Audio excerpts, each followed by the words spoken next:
spite of the opiate epidemic, in spite of all of the media coverage that's trying to bring to light what's going on behind the pharmacy counter, it continues, and it continues unabated. And so you're looking at the individual as a customer and not a patient. The law holds pharmacists to have equal and corresponding responsibility with physicians. This survey is showing that the vast majority of pharmacists are filling one prescription per minute, less than per minute. It is impossible to comply with dispensing rules at that rate. You can't do it. You could spend 30 seconds just getting the information on the front end. You have to be able to spend a couple minutes to allow us to have our education, the information you gave us, and decide whether or not this is something that I should put in a bottle and put a label on it and call it your property. Question number 1. I feel that I have adequate time to complete my job in a safe and effective manner. Strongly disagree. 716 out of the 2,200 chain pharmacists answered, I strongly disagree. I have adequate time to be safe. 913 said, I disagree that I have time to be safe and effective.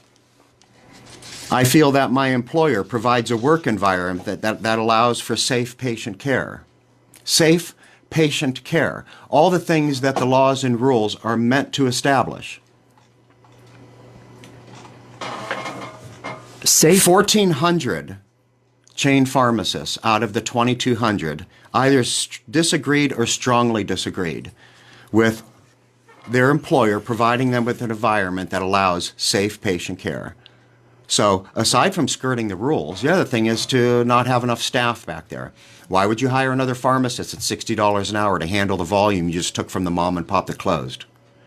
That's a way of saving. Why would you hire more technicians to help the pharmacist? I feel that my work environment has sufficient pharmacy technician staffing. 1,783 out of 2,200 chain pharmacists. 1,700, almost 1,800 out of 2,200 pharmacists don't believe they have enough pharmacy technician helping them. I feel that inadequate staffing at my pharmacy results in delays in patients receiving medication. 1,700 out of 2,200 strongly agree or agree. The Ohio Pharmacists Association gets no complaints. They rarely do. The Board of Pharmacy will admit they get no complaints. So, all with due respect to the Board of Pharmacy and their role, how do you expect a governmental agency to act on something that they get no complaints about? I feel safe voicing any workload concerns. Workload concerns that are resulting in unsafe conditions behind the counter. The apathy in general that pharmacists are showing to, quite frankly, get off their asses and join the associations, join OPA. The means are there. Get off your asses, join them, if for no other reason than to give them the funds. You don't have to be an officer. You don't have to serve on a committee. You don't even have to gripe. But give them the financial support because the individuals there they're on this. They see this. It takes a while to move the ship, but they see this stuff. These pharmacists making $60 an hour, total compensation package about $80 an hour, cannot find it in themselves. And granted, we'll give them the reasonable doubt that they have the hopeless feeling. Well, it's time to give that up, this sorry about me sort of stuff, and fight back a little bit because you're educated, you're trusted, you're respected, and more importantly, the Board of Pharmacy expects these responsibilities.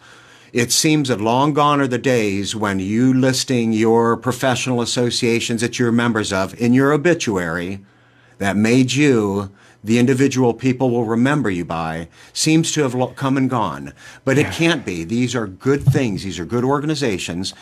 And if the public begins to get wind that this is going on and they see that you have not made any attempt to fix this, you've just been content to close the gates, let this continue to happen, and you didn't speak out and say anything, if through no other means but by your professional association, a place you can stay somewhat anonymous. It wouldn't kill. You can vote.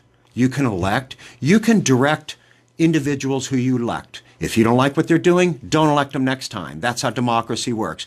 We will bring pressure to bear to those who believe that customers are not patients, that they can fill prescriptions at this pace without furthering the public, and that pharmacists can continue in their apathy and not get involved by the professional means that are available to them to fix it.